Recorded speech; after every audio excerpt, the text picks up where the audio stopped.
All right, guys, we are jumping back into Enchanted Forest and kind of tying up some loose ends over on the southwestern entrance, because we know that, you guys suggested this a long time ago when we were kind of rethinking about, retooling the whole land, and that is to create a thoroughfare from Grizzly Valley over to what is going to be, eventually takes you way out into the dark forest and the rest of Enchanted Forest. But we needed a way to get guests that wanted to leave the valley or that were coming back down from Legend of Thunder Falls and from the kind of like the northwest area of the park. We wanted a way that they could cut back across, and that is kind of what, that's kind of like what born this idea of redoing Enchanted Forest and trying to make it a little more navigatable,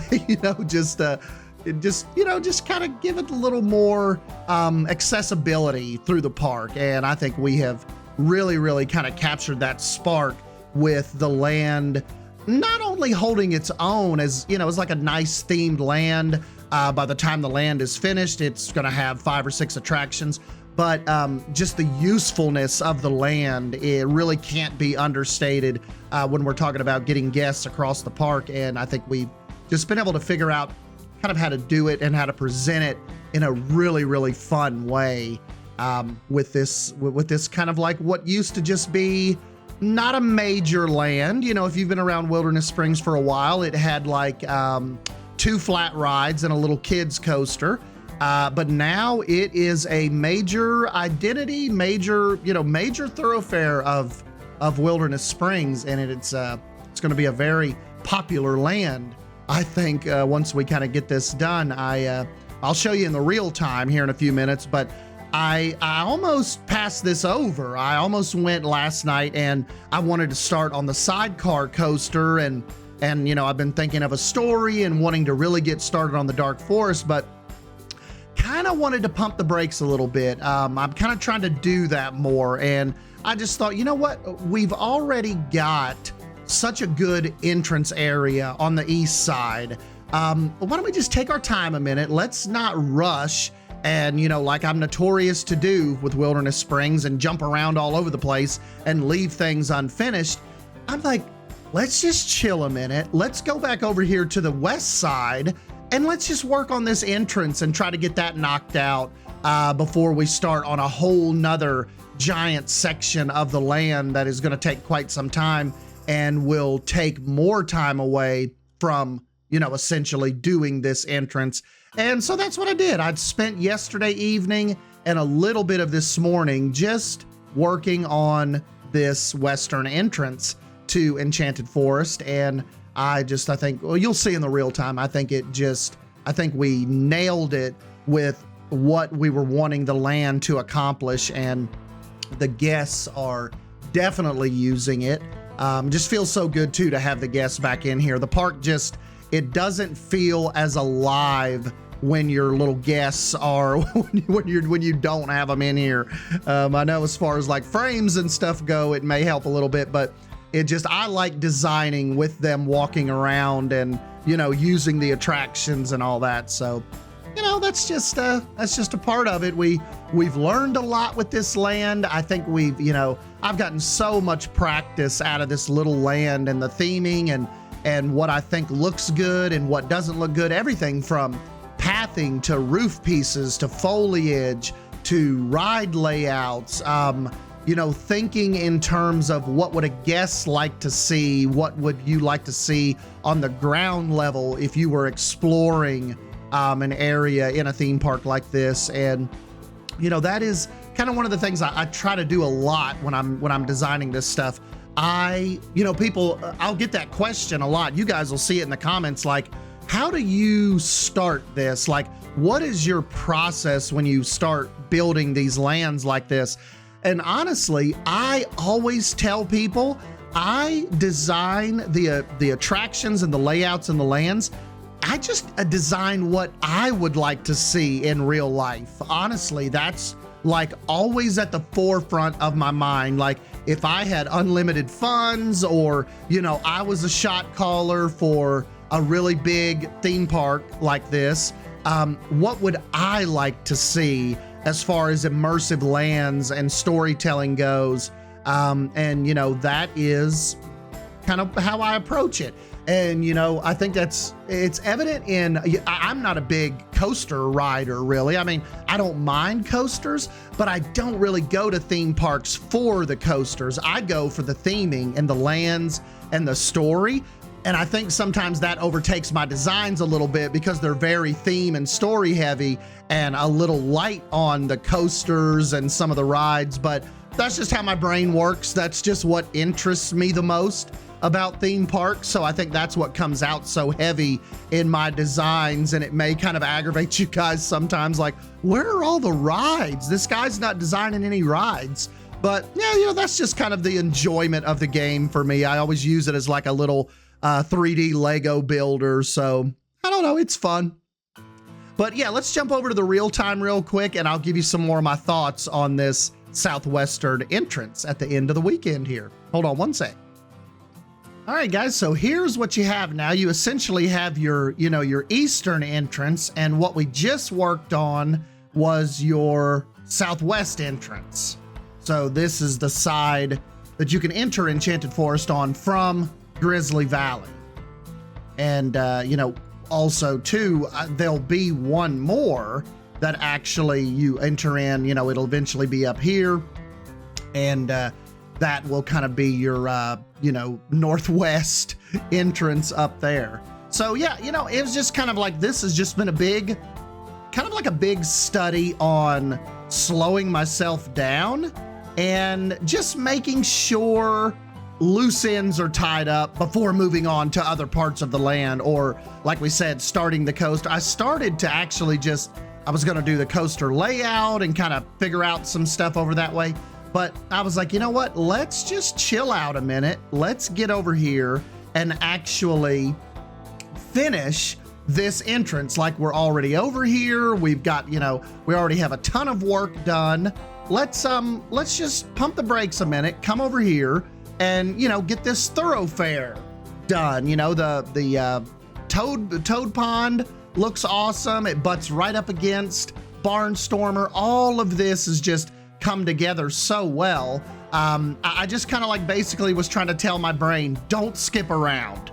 Like, come on, let's focus. Let's just get this front little area done. And you know, it was like, remember a while ago when we were doing Wilderness Springs, and a lot of people were saying the paths, they're all so long. It's like you have so many paths that just lead to nowhere, or you're like running a 5K just to get to the next attraction or booth. And you know, that kind of feedback is what I was kind of taking into consideration when we decided to redo Enchanted Forest. And you know, yes, everything in here is very, very close now. It's, you know, one could almost say that it's all smashed together, but I think it's like very smartly smashed together now. Everything just seems like it fits, and I don't think that we have those giant, you know, swaths of land or, you know, huge paths that you have to go down before you discover something new. Everything just at this point seems like it has its own place that seems like it was always like meant to be there. And I just think that this is just such a more like cohesive design than we had the first go around. It all just makes it just makes so much sense now how everything is laid out better. And I just think like mentally, Enchanted Forest has made me feel so much better about the park in general. Like, it really feels like a well thought out theme park now, instead of me just kind of throwing a bunch of ideas together, and, you know, just kind of seeing what sticks. Now, you know, normally that is my, you know, that's my go-to. That is my line of thinking a lot of the time. But, you know, every once in a while, it's fun to just kind of pull yourself back a little bit and, you know, just try to get some normal realistic type ideas put together. And I think with retooling Enchanted Forest, it has just absolutely transformed Wilderness Springs' identity and what we want out of the park and out of the resort.